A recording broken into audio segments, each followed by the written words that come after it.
Hello student, हम पढ़ रहे हैं लेसन 9 नेचुरल रिसोर्सेज। आपको पता है कि जो हमारी अर्थ है वो चारों तरफ से कवर है, rocks, forest, water, animals, wild life and air. इन सब से हमारी अर्थ क्या है, कवर है। This things are not man made. ये जो थिंग्स है ये मैन मेड नहीं है, इसको मैन ने नहीं बनाया है। They are gifted by nature. ये सब जो थिंग्स हैं ये नेचर से हमको मिलती है, इसलिए हम इसको बोलते हैं कि they are gifted by nature. Man uses this things for different purpose.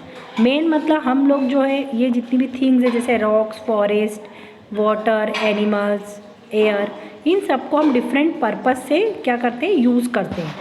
तो the things which are created by nature and used by man are known as natural resources. मतलब हम नेचुरल रिसोर्सेज की डेफिनेशन किस type से बता सकते हैं कि ऐसी थिंग्स जो नेचर से क्रिएट होती है, मतलब जिनको नेचर ने बनाया है, और मेन मतलब हम लोग उसको यूज़ करते हैं, वो क्या होती है आपकी नेचुरल रिसोर्सेज। नेचुरल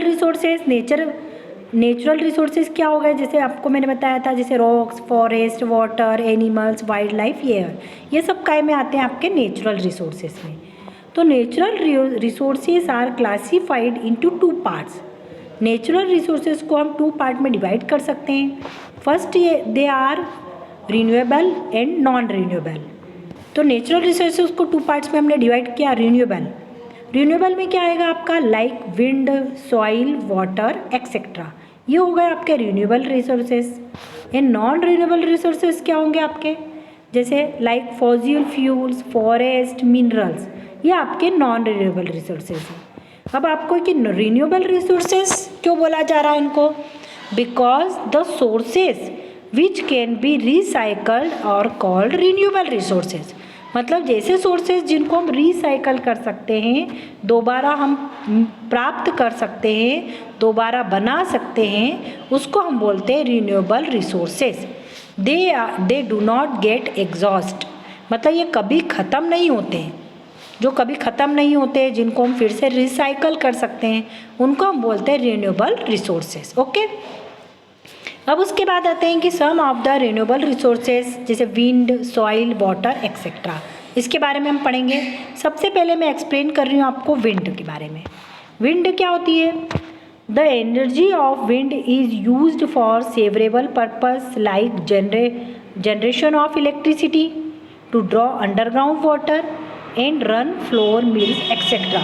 मतलब जो विंड है, विंड मतलब क्या होती है, हवा होती है। जो हवा की जो एनर्जी होती है, विंड की जो एनर्जी होती है, उसको हम इलेक्ट्रिसिटी जनरेट करने में यूज़ करते हैं। इलेक्ट्रिसिटी मतलब बिजली का उत्पादन होता है उससे।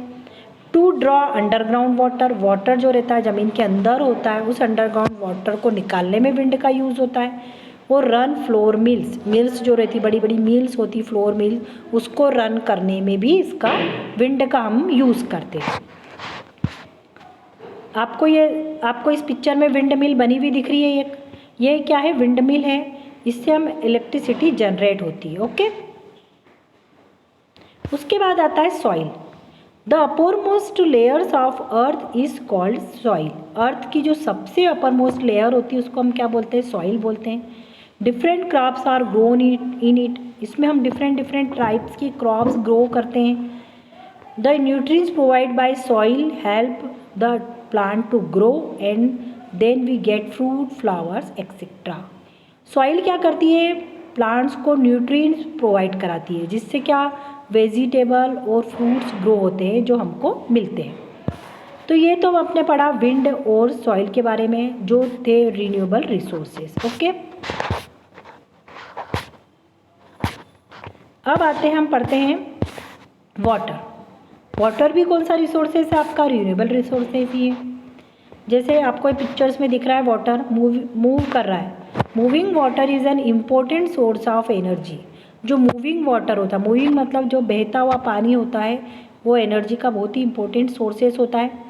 It is used for irrigation मतलब जो खेती होती है, हम फसल उगाते किसान, उन सबको जो फसल उगाना वही क्या कहलाता है, इरीगेशन, उनको पानी देना उसमें यूज्ड होता है। एंड इलेक्ट्रिसिटी जनरेट करने में भी वाटर का यूज़ करते हैं। It is also use for, water का यूज़ हमारे घरों में होता है, ड्रिंकिंग में, बाथिंग में, कुकिंग में and many other daily activities. और बहुत सारी एक्टिविटीज़ होती है जिसमें हम वाटर का यूज़ करते हैं। तो आपको वाटर का यूज़ पता चला कि हम वाटर का यूज़ किस किस में करते हैं। पर बेटा आपने जैसे ये सब यूजेस पढ़े, पर ये जो रिसोर्सेस है इनका धीरे धीरे डिप्लेशन हो रहा है। डिप्लेशन हो रहा है मतलब ये धीरे धीरे ख़त्म हो रहे हैं। अब क्यों ख़त्म हो रहे हैं, इनके पीछे कुछ रीज़न है जो मैं आपको बता रही हूँ। The natural resources for exhausting slowly, मतलब ये नेचुरल रिसोर्सेज धीरे धीरे इनका ख़त्म होते हैं। This is called the depletion of resources, मतलब ये जो धीरे धीरे उनका ख़त्म होना होता है एग्जॉस्टिंग स्लोली, इसी को हम बोलते हैं डिप्लेशन ऑफ रिसोर्सेज। इनका मेन कॉजेज़ क्या है डिप्लेशन का? सबसे फर्स्ट कॉजेज़ डिप्लेशन का है पॉल्यूशन।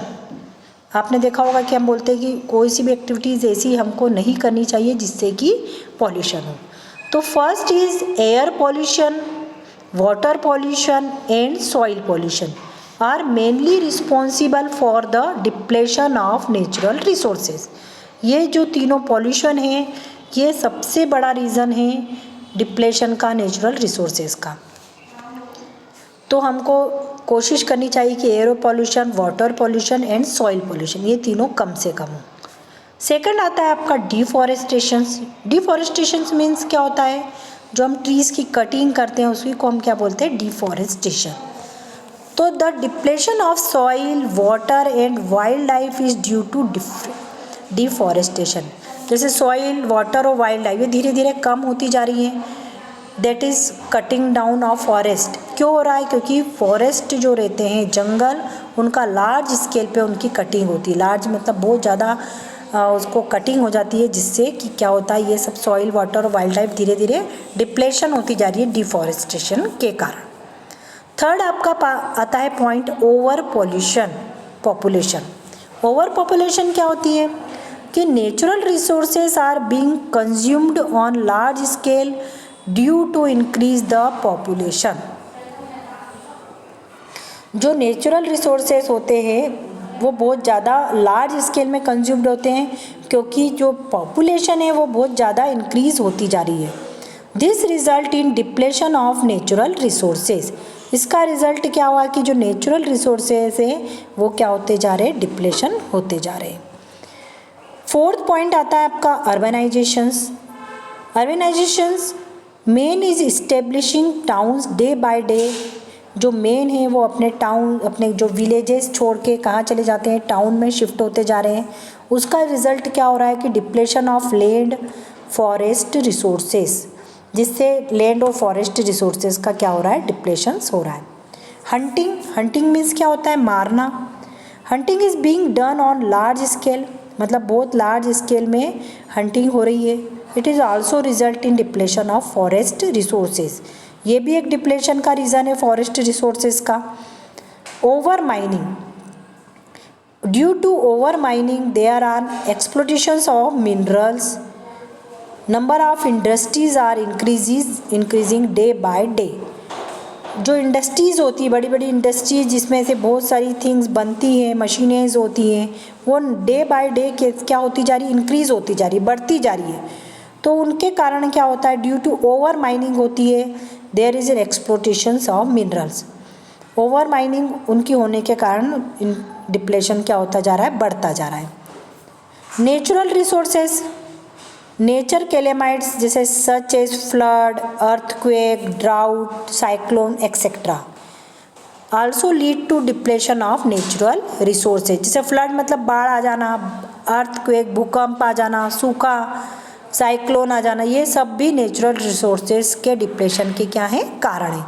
तो इतने सारे जो मैंने आपको रीजंस बताए डिप्लेशंस ऑफ रिसोर्सेज, आप इसको पॉइंट में भी समझ सकते हैं कि first is pollution, deforestations, over population, urbanisations, hunting, over mining and natural resources.